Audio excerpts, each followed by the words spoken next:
July 19, 2024 will forever be remembered as the biggest wake-up call for humans in the digital age. On that day, we learned that we have handed over too much power to too few technology companies, and we are too interconnected with them. Just one cybersecurity company called CrowdStrike goofed up and Microsoft Windows crashed worldwide. All hell broke loose. One technical glitch in one corner of America sent a tsunami all over the world. Thousands of flights were cancelled. Banking services froze. Hospitals came to a halt. In a few hours' time, billions of dollars worth of business got wiped out. All because two US companies have too much influence over the world. Human society paid a price for too much digital connectedness and too much centralization of corporate power. Thank you for tuning in. This is Nadeem. You are watching Empire Diaries. In this report, we will give you the larger picture of what happened. We will look at how vulnerable the internet actually is and why we are facing an even bigger blackout. Also, we will explore the uncanny link between the CrowdStrike incident and the attempted killing of Donald Trump. Before we dig deep, here's a small request from us.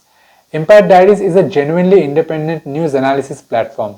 We give you what the mainstream media will never give you. So here's a humble appeal. Please spare a moment to write a comment in the comment section below after watching this video. We would love to know what you feel about this report. One small comment will cost you nothing, but it will be precious for us.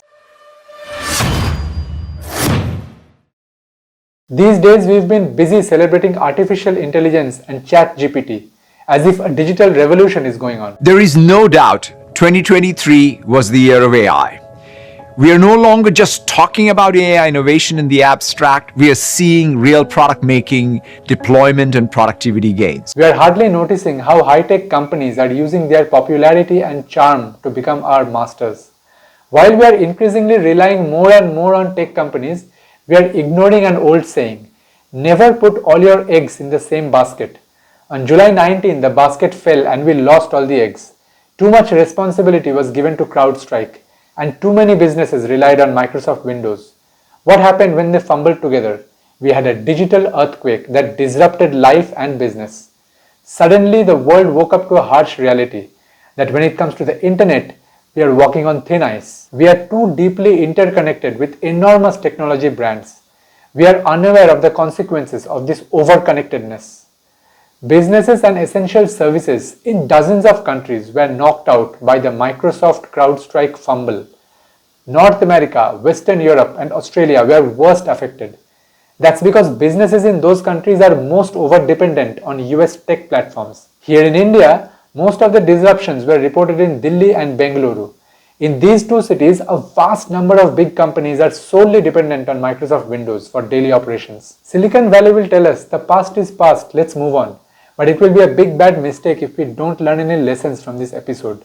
That's because July 19 showed us that far bigger digital disasters can happen if we remain overconnected and if we stay over-dependent on big tech.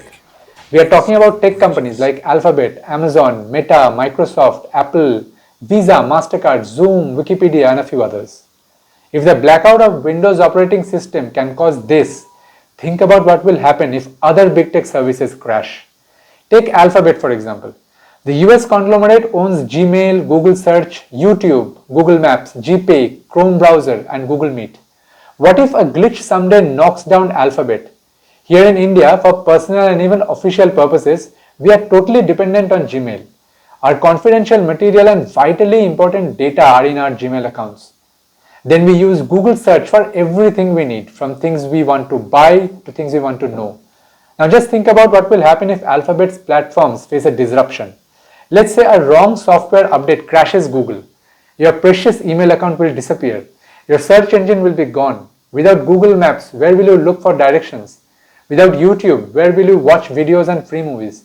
If Google Meet crashes, countless office meetings will suffer. Companies will race against time, signing up their employees into alternative meeting platforms. Now think about other tech companies whose services you depend on. Crores and crores of people use Microsoft Office for basic work. Lakhs of offices use Microsoft Teams for meetings. What if those services are suddenly down tomorrow? What happens when the vast working class suddenly finds that MS Word has disappeared? It will be the same story with WhatsApp, which is owned by Facebook's owner Meta Platforms. About 280 crore people in the world use WhatsApp as a messaging platform. In India alone, 54 crore people use WhatsApp every day. What if this messaging app crashes tonight? It'll be a huge disruption. Think about the long trail of confidential and important messages you have on your WhatsApp account. You will suddenly lose access to it. Let's look at possible payment disruptions. What if Visa, MasterCard and GPay crash? Think about what will happen with millions of transactions around the world. Think about many other apps you almost can't live without. Think about life without Wikipedia or Ola and Uber. What about the Android mobile operating system or say Samsung and Apple mobile phones? What if one of them crashes one fine morning? Think about the magnitude of the disruptions that will happen. And how can we forget Amazon and Flipkart apps or say Swiggy and Zomato in India? What if these platforms face a blackout? Public life will be disrupted. That's because we are over-dependent on them. The scenarios are not just possible, they are actually probable. Why am I saying this? Just look at who CrowdStrike works with and you will know how risky the situation is right now. CrowdStrike, the cybersecurity company based in Texas, has more than 24,000 clients.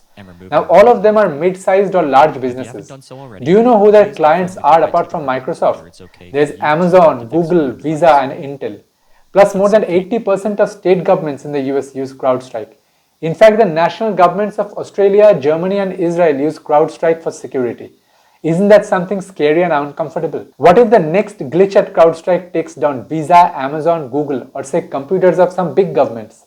It's highly possible because it already happened with Microsoft on July 19. There's a very important point that the mainstream media isn't telling you. Microsoft says 85 lakh Windows computers were disabled by the glitch.